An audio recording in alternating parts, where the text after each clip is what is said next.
Abaixa aí. Abaixa.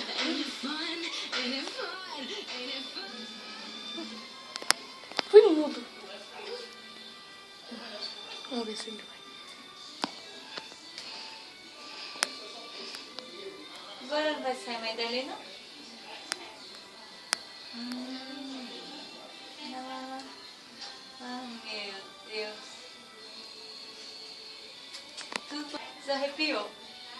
Conseguiu!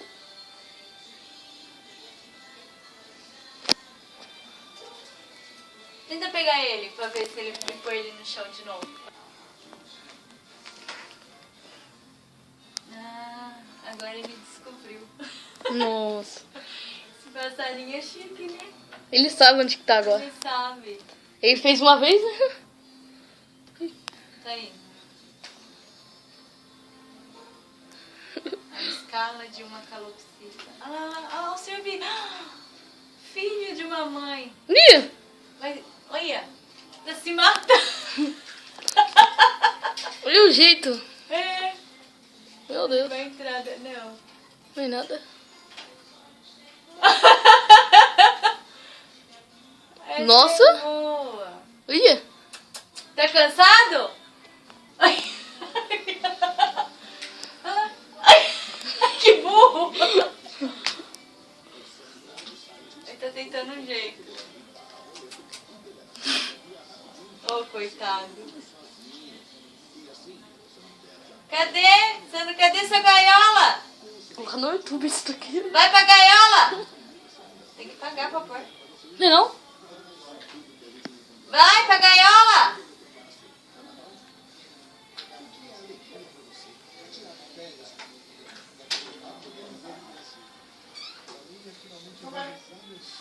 Ah, mas que moço, abriu a gaiola por quê? No tênis do Cauã, ela queria isso aqui, ó.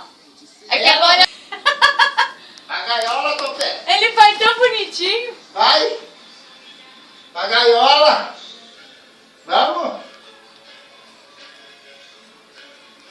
Vamos pra gaiola. Sobe pra sua casa. Vamos. Olha o jeitinho.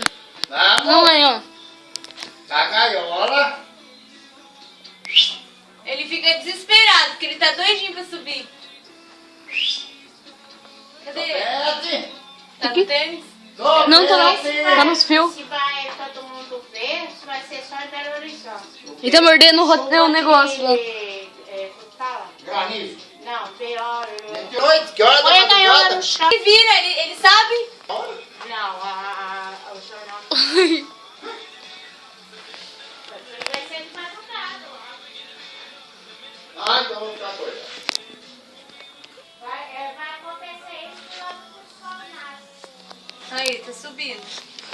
Subiu! Olha lá, pai, vem ver. Olha o serviço dele. Cadê? Tá ali, ó, pra se matar, pai, pra gaiola. Ele deu. Chegou, Olha lá. menino, chegou. Aí mesmo. Não, só que ele quer ir no topo da Não, gaiola. você quer ir no topo, né? Sobe. Ufa! Mas que foi engraçado foi. Você chegou, hein? Ele foi no tênis do Cauã e batia as asas e não conseguia subir. Aí ele foi no sofá, olhou e conseguiu. Inteligente, ó. Beleza. Hein, Topete? Topete, vem cá. Vem cá comigo. Vai jogar. Vem cá. Tá brabo, né?